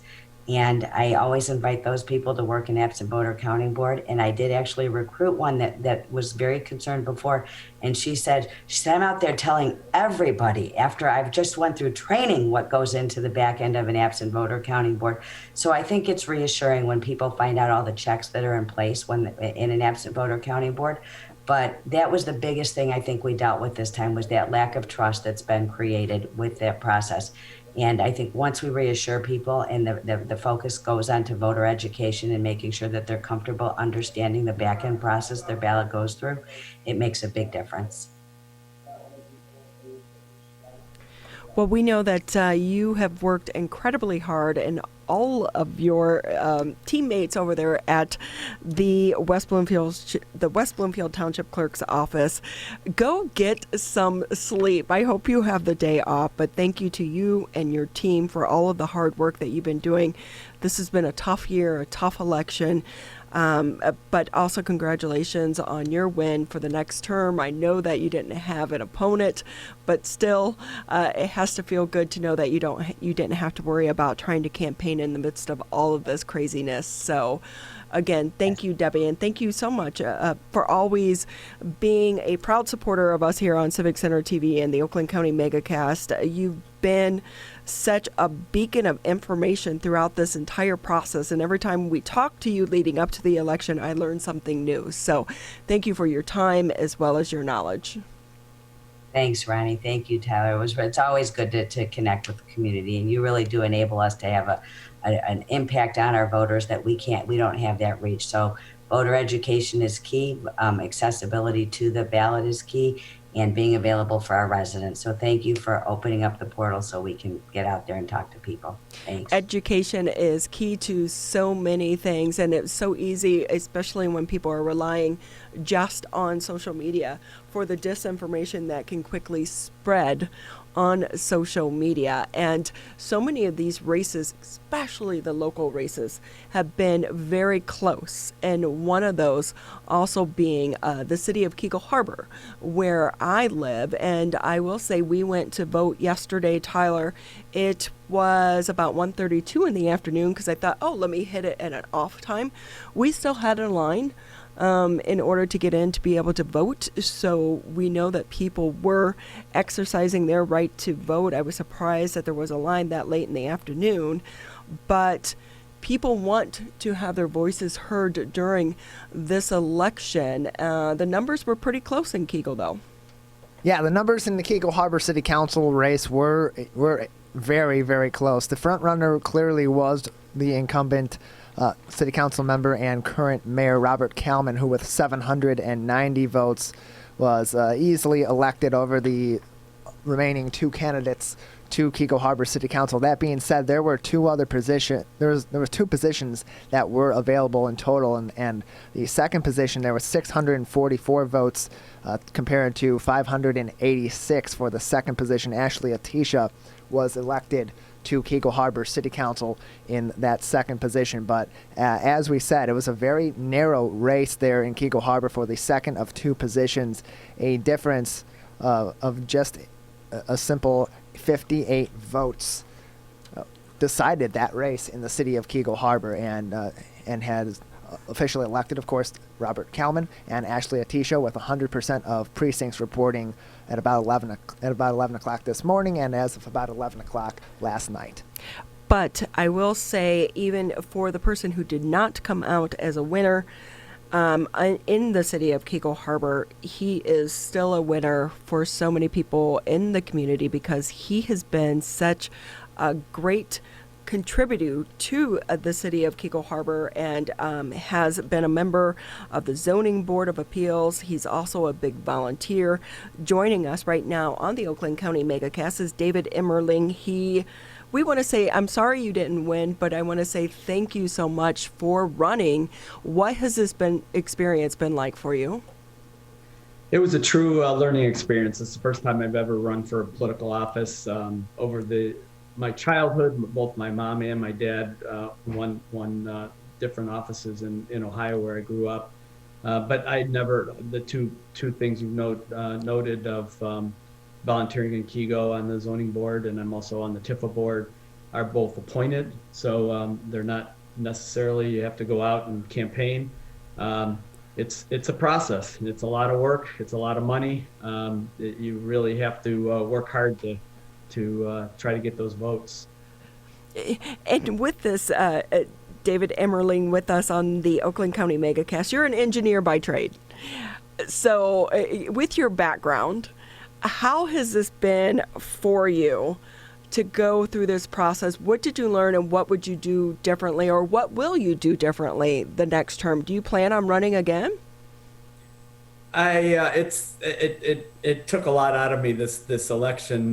Too soon to think about that, huh? Yeah, well, no, I actually thought about it. I think that my goal right now is possibly, first of all, continuing with my 2 boards that I'm currently holding. Those are very worthwhile things to keep KIGO going in the right direction. The Planning Commission is something that I've always wanted to be on, and I'll keep watching of openings on the Planning Commission, which again are appointments and not election. When it comes to the election, it will depend. If it's the right time and the right place. I liked hearing our last guest running unopposed. That has a lot of appeal. and I think that if there's a spot that's open and nobody's volunteering, I might raise my hand.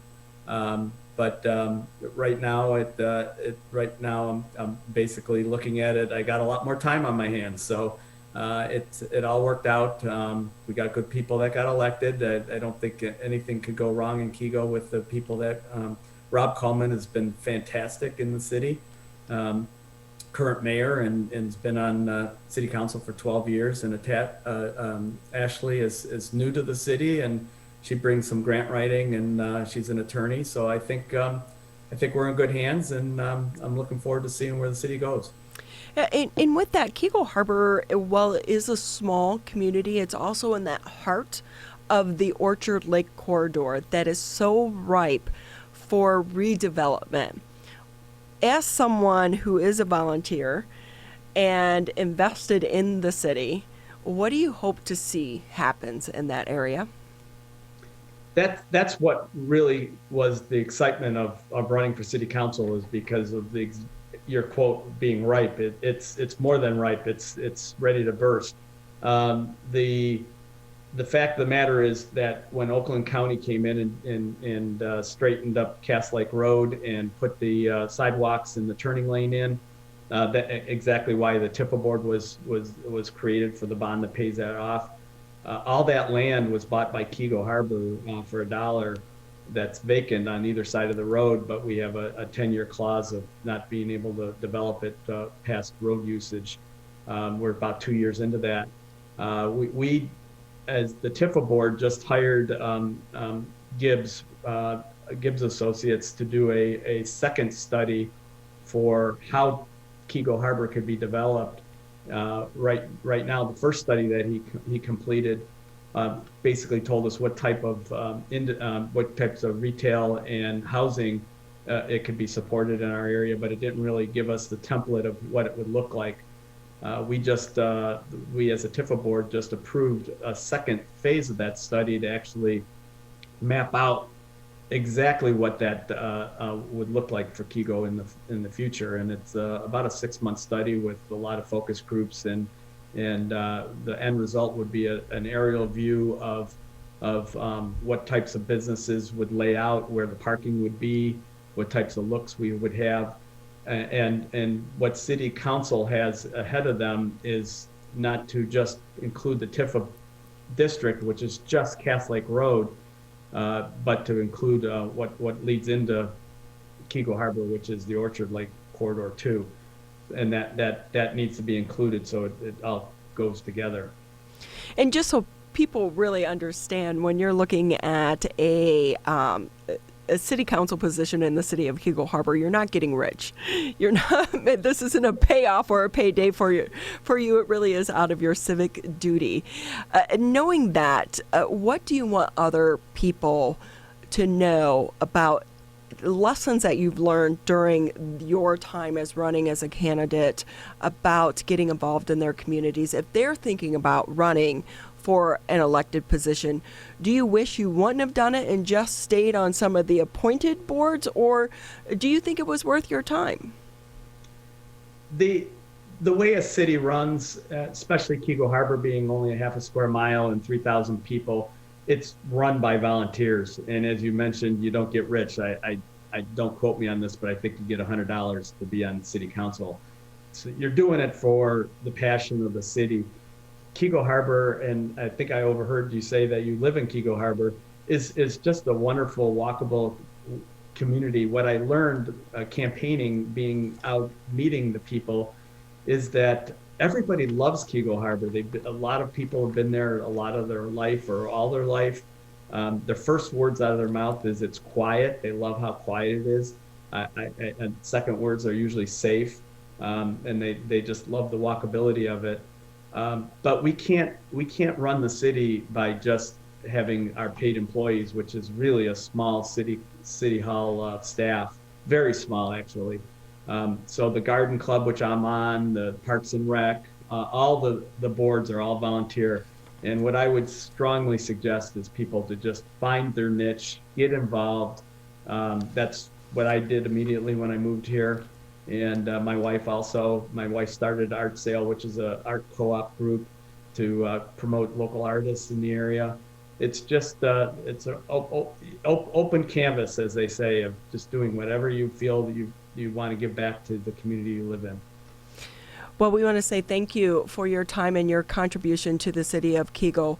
And thank you again for being with us here this morning on the Oakland County Megacast. We're running a little bit behind. We still have a few more people to get to this morning, but we're still trying to look at the numbers as they continue to come in. For the Oakland County races throughout the greater West Bloomfield area. Tyler, any latest updates? All of our updates from around Oakland County have pretty much settled at this moment in time. All of our local races that affect West Bloomfield, Keego Harbor, Orchard Lake, and Sylvan Lake have been resolved. The one race in particular on the state level, the two races on the state level that are still too close to call, of course, the presidential race between Joe Biden and Donald Trump. It has started to tip in favor of the Democratic challenger with 96% of precincts, 96% of votes across the state submitted, as well at 96% submitted, and then the senatorial race at this moment also too close to call between John James, the Republican challenger, and the incumbent Senator Gary Peters. Again, 96% reported as reported by the Associated Press. Well, easily winning re-election this election is Brenda Lawrence. She is the representative for Congress in the 14th District. She joins us now on the Oakland County Megacast. Thank you so much for being with us, and congratulations on re-election. Thank you so much. It's been a long day, long night, but I am so glad to be here, and I want to thank everyone who placed their trust in me and voted for me. I received over 78% of the vote, and I'm extremely appreciative and look forward to another term in Congress. Yeah, you won very easily this re-election, but not only a long night, a long week, but this has been a long year. Do you hope that with the election behind us that we can, although we don't know the presidency yet, so I still feel like we have a very long week ahead of us. However, that being said, and knowing that you have been reelected, you've secured your position, what do you want to focus on in your next term? Well, what I want to focus on is an agenda of uniting America. We are so divided. I love the comment, and I tell people this: if you think our Constitution is one that is embracing of values, of rights, and produce laws that will protect American citizens, is not a Democrat or Republican Constitution. It is a result of two parties coming together, sharing and debating and sometimes actually scrapping over philosophies. But at the end of the day, we have one Constitution. We pledge one nation under God. And I just hope, and what I'm going to work for, we always talk about working across the aisle. I think it's more than that now. I think it's about listening to each other and respecting each other. I so want our economy to recover. I want America and Oakland County to get back to work. I want us to be safe. I want people to stop dying in America from a virus. And I think we can chew gum and walk at the same time. I don't think we have to just pick one side and just stay in our corner. I think we can come together, because I don't think anyone wants to lose a loved one or to suffer in a hospital from this virus. I don't think anyone wants to sit at home unemployed. I don't think it's one in lieu of the other. So we have a lot of work to do. From the way things look, our Senate is going to remain the same. It'll be a Republican majority. It looks like we'll maintain the majority in the House, and who knows who's going to be our president. But America continues. This is an election and a democracy.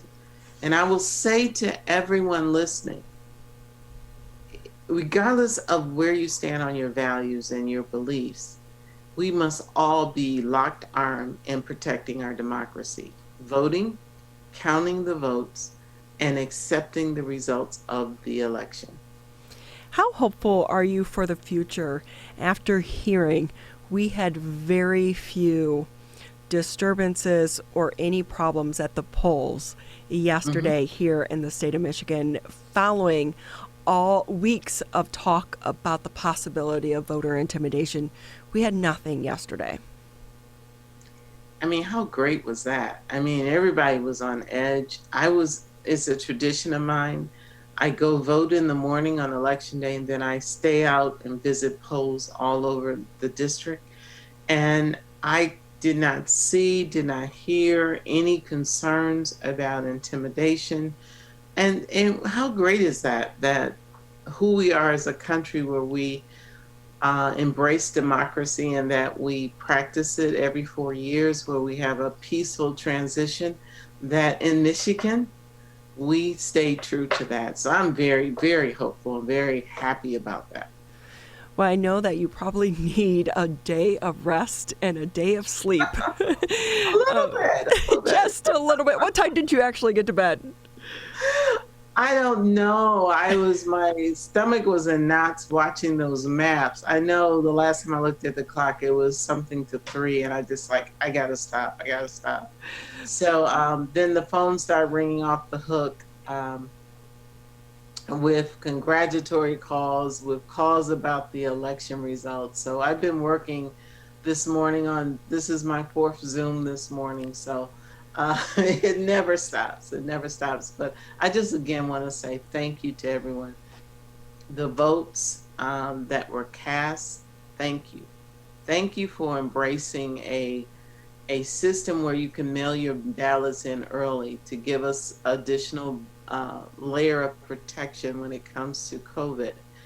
Thank you for everyone who voted, whether you voted for me or not, because this country doesn't work unless you vote. And I just want to say thank you again for sending me back to Congress. I accept this challenge, and I promise you I will give it 100%. And the faith and trust you placed in me, I don't take lightly. And I will continue to work hard, show up at work, and to be truthful and to fight for this Constitution in our country. Well, we appreciate your time this morning, and we also appreciate the work that you're doing. We're going to let you go so you can try to get a little bit of sleep today. Brenda Lawrence with us on the Oakland County Megacast, easily being reelected to her position in the 14th district, 130,000 votes plus over her challenger, Robert Vance Patrick, a Republican, receiving just 41,000 of the votes, with 100% of the precincts reporting here in Oakland County. You know, I think some people may forget she was not only the mayor of Southfield. She was elected in 2001, but she was also the first African American and the first female to hold that position of mayor in the city of Southfield. So she definitely has paved the path for so many people following her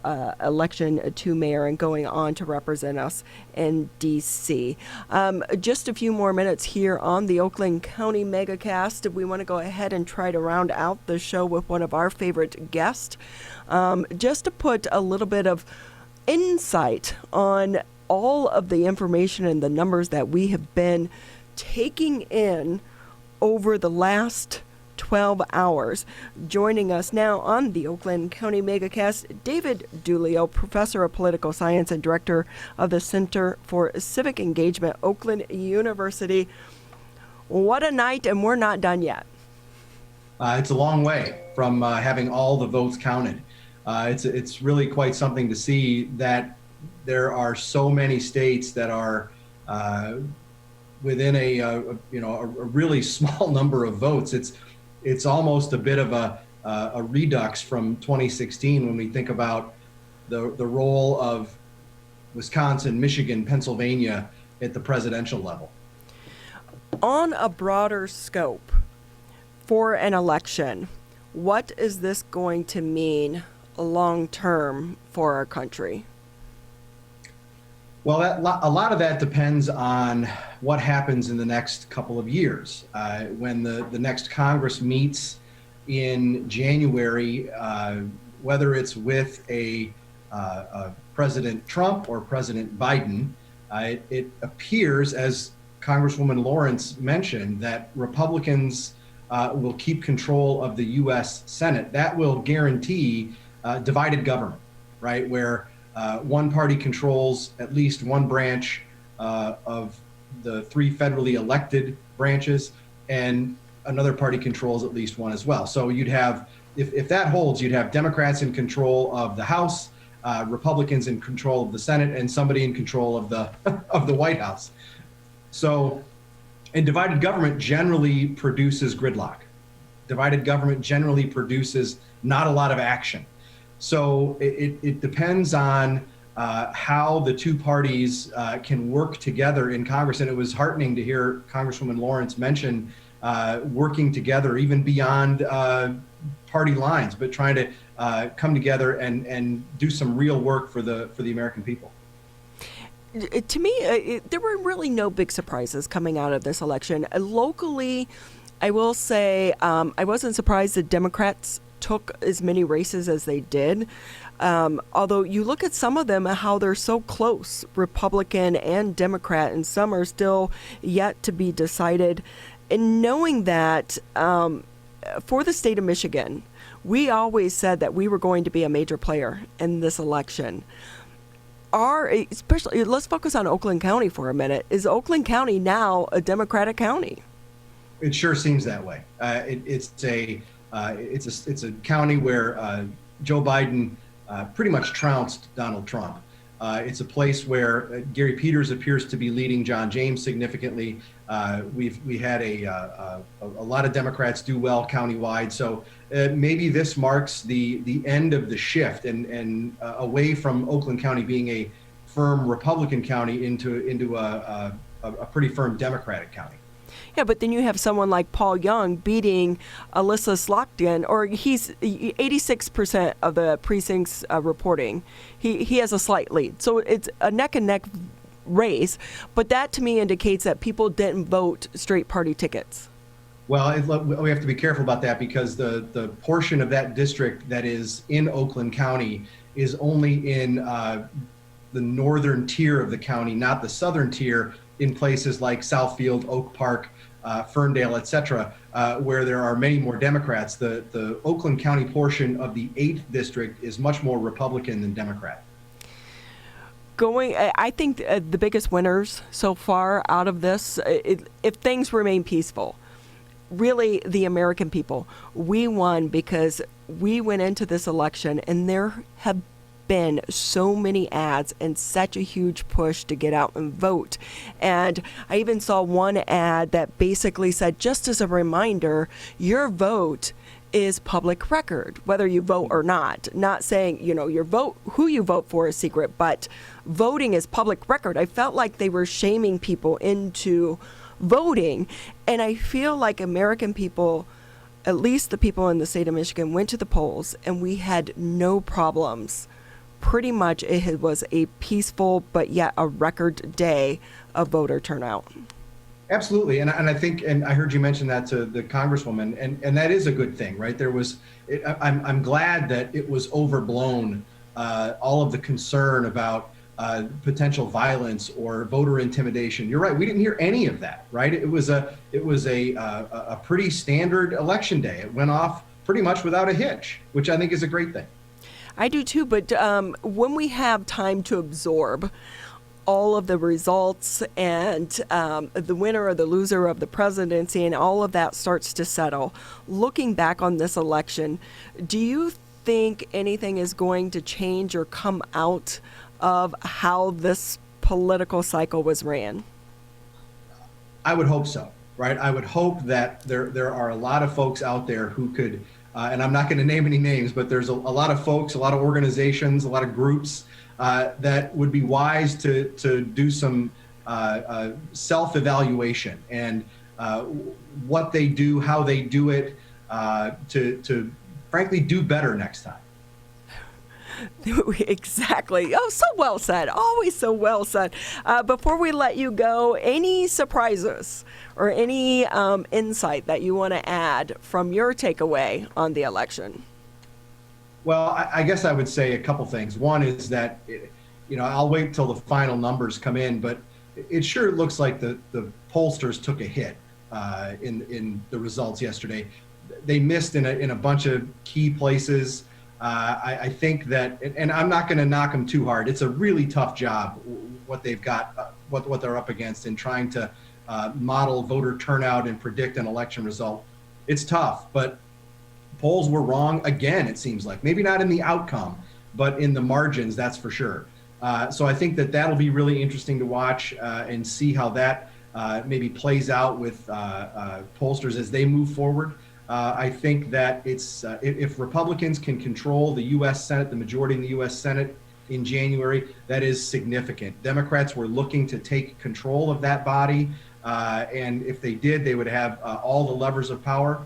I think that Republicans in control of that is a major development if that comes to fruition. Yeah, a lot of money has been poured into these elections to try to flip the House as well as the Senate. The pollsters, I kind of think of them like weather people. They have a 50-50 chance of getting it right, and 90% of the time they're wrong. Well, I'm sure they're shooting for a little better percentage than that, but in the last couple of elections, it certainly seems that way. Yes, it definitely has. Well, we'll let all of this shake out. We still, like you said, have a while to actually get the final results, but always great to have you on and to offer your insight and your knowledge as well. We thank you, David Dulio, with us here on the Oakland County Megacast. He's the professor of political science, director of the Center for Civic Engagement over at Oakland University. Thank you so much. We appreciate your time. My pleasure. Thanks for having me. Tyler, just a couple more minutes here before we wrap it up on the post-election special of the Oakland County Megacast. Any latest numbers that you have that you want to share with us? Numbers are about the same in most of the races. Of course, Oakland County's races and our local races in the 4 communities all but complete. On a national level, it still is looking for the state of Michigan, it's still looking like the numbers are about the same as they were just a little while ago. About 96% of the votes are in. Joe Biden has a narrow lead in the state of Michigan. He has taken a narrow lead over Donald Trump. It's about a 0.6% lead with 96% of votes, estimated count of votes. 96% estimated count of votes also has John James, the Republican challenger for Senator Gary Peters, in a lead by about 0.5 percentage point in that race. So the state of Michigan is still a big toss-up, both for, as David Dulio talked about, the balance of the United States Senate, and of course it is a key swing state for both Donald Trump's campaign for re-election and Joe Biden's campaign to defeat the incumbent president. Yeah, and while we've had a very successful and peaceful election so far here in the state of Michigan, I think across the country a lot is going to depend on what happens with the presidential race. We are already hearing President Trump share what he believes to be his conspiracy theories. So this race in this election is not over, but the good thing about this race, so many people did in fact get out, exercise their right to vote. Their voices have been heard. But as these numbers continue to come in, Michigan very much still a major player in the presidential election. And of course, keep it here to civiccentertv.com. And, we'll be, like everyone else, following this race to the end. We want to say thank you to the entire team, Larry and Jake, for all of their hard work to get so many guests on the show today. We appreciate it, and thank you to Tyler as well. That's going to wrap it up for the Wednesday edition of the Oakland County Megacast.